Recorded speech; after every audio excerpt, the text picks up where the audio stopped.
Zhuangzi's Fables and Their Wisdom, Module 6, on Other Issues.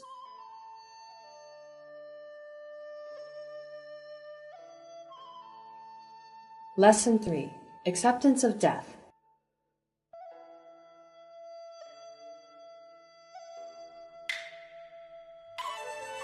Fable 1. Zhuangzi sings upon his wife's death.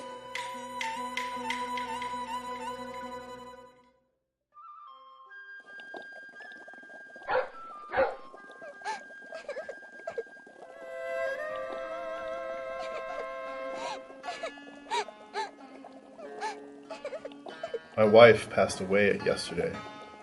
She was a very kind-hearted woman and took good care of the family. I was grief-stricken at first, but after a whole night's contemplation, I understand the meaning of death, and I can accept her death peacefully now. Master, I know you must be very sad, but please take care of yourself. Today, many friends and relatives will come to offer their condolences. Please, tell me if there's anything I can do. Never mind. I just want to sit here with her and sing her a song. But your best friend, Master Hui, is waiting at the door. Let him in then.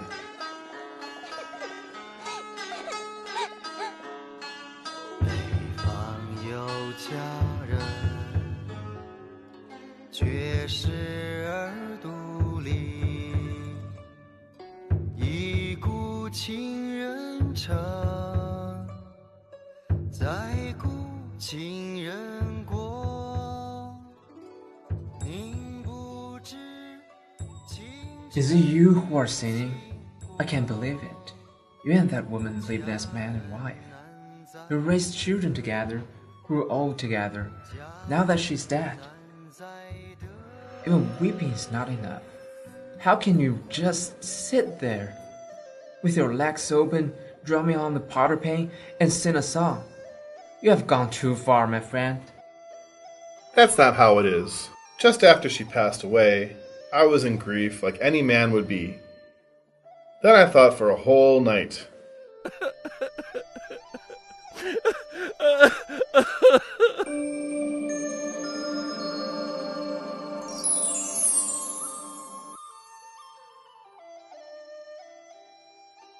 I realized that if you trace back to the time before she was born, she was actually lifeless.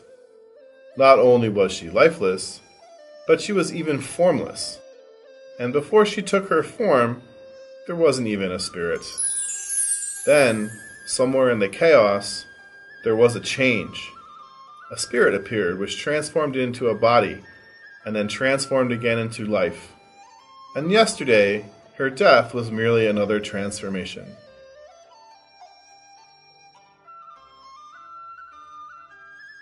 This is as natural as the change of the seasons, from spring to summer, to autumn to winter. My wife is now resting peacefully in a vast room with heaven as its roof and earth as its floor. If I weep over such a natural transformation, it would seem that I don't actually understand the Tao. So I stopped weeping.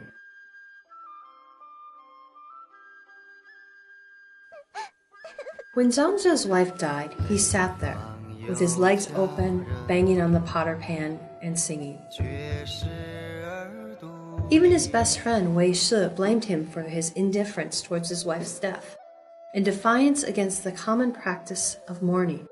However, for Zhuangzi, death is just a transformation of life, like the change of the 4 seasons, which is part of the movement of the Tao. Death follows life as winter follows autumn. Once you understand this point, you will know to grieve over someone's death is against the law of natures and is thus foolish and useless. To sing upon his wife's death appears absurd, but as the great commentator Guo Xing puts it, when ignorant he felt sorry, when he understood he was no longer affected. This is the end of this fable.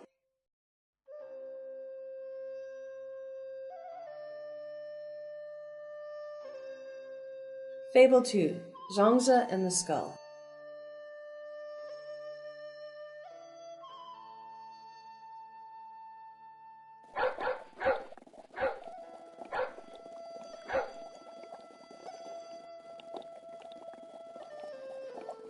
On my way to the state of Chu, I saw an empty skull. I tapped it with my riding crop and found it desiccated, but it retained its shape. I got very interested in this skull. But what can you do with a skull, master? I had a very interesting talk with the skull. What did you talk about?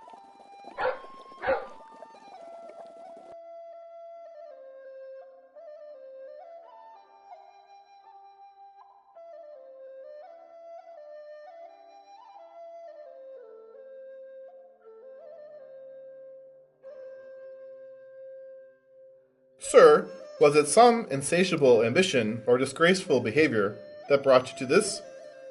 Or did you die because your country had been conquered and you had been punished by axe?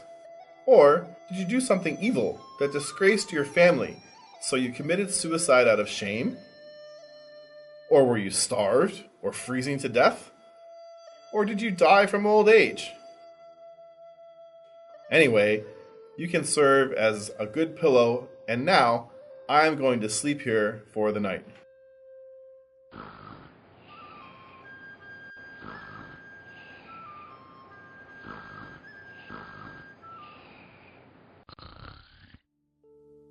Hi, I'm here in your dream. In the daytime, from the way you talk, I can tell that you're a good orator. Your words remind me that only the living have troubles. The dead are carefree. Do you want to hear my views on death? Yes, please. For the dead, there is no monarch above, no subjects below. For the dead, the years are those of heaven and earth. No monarch on his throne can be happier than I.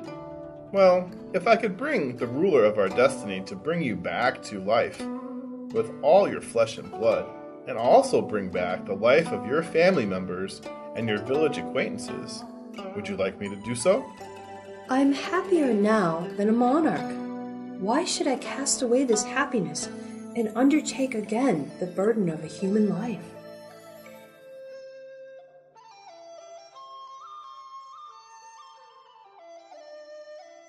In the previous story, Zhuangzi explains the meaning of death from a living man's point of view. What's interesting about this story is that it explores the view on death from the angle of a dead man. From most living people's view, life is good. In English, there are some old proverbs that state it is better to live a coward than die a hero, or a living dog is better than a dead lion. Zhuangzi himself also stresses the importance of life through many of his fables. Still, let's think about this. We know that life is good, but how can we conclude that death is not better when we haven't had any experience of it? So Zhuangzi, through the mouth of a skull, tries to tell us a different view. A dead lion is really happier than a living dog. So, there are at least 2 points in this fable. First, death may not be that frightening. It's just a different way of existing. At least the skull believes it's better. Second, always question the maxim. What we assume is truth may not be so. This is the end of this fable.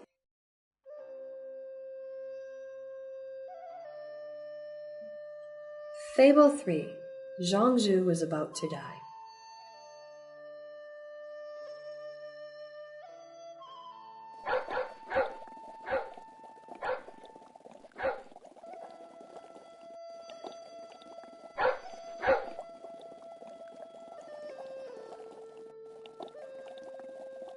I know my death is at hand. When a man, especially an old man, dies here, his family and friends will try to bury him in a grand tomb and mourn him for at least 7 days. But for me, that's all unnecessary. Now I'm going to call my disciples in and give them my last words.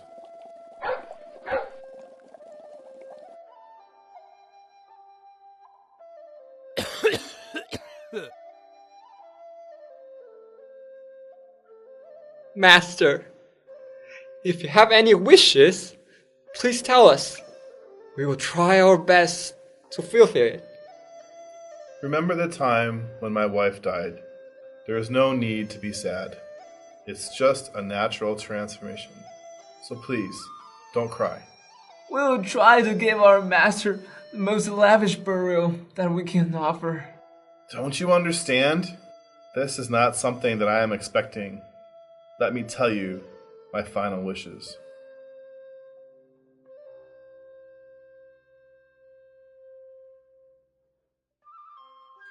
Upon my death, heaven and earth make the best coffin.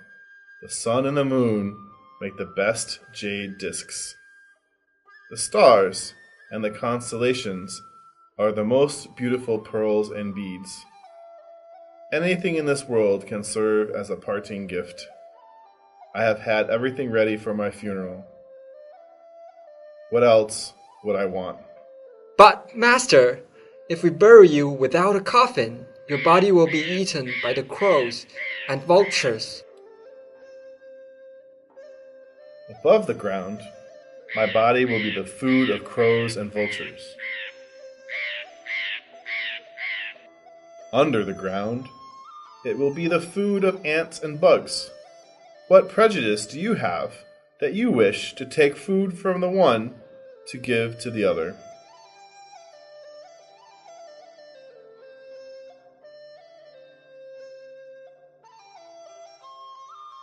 If you seek fairness through unfair means, the fairness is groundless. If you prove truth through an unproven criterion, people will be skeptical about the truth.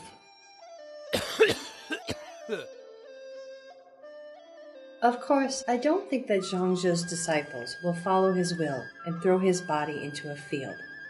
But from what Zhuangzi has said, we can draw a conclusion. He is indifferent towards death and decries the common practice of mourning. He is happy that he can return to nature again. For him, death is but a change from one form of existence to another. This story is a favorite of many Western philosophers. Eric Schweitzer, an American philosopher and professor of philosophy at the University of California, uses this story to show Zhuangzi's humor. He believes that in this story, Zhuangzi rejects solemnity and negativity about death and undercuts his disciples' attempt to revere him, challenges tradition, and refuses to be unsettled by death. Simon Critchley, an English philosopher and the Hans Jonas Professor of Philosophy at the New School for Social Research, also quoted this story in his book, The Book of Dead Philosophers, to show Zhuangzi's view on life and death. He believes that Zhuangzi is by far the most intriguing, deep, and witty of the classical Chinese philosophers. This is the end of this fable. Thank you for watching.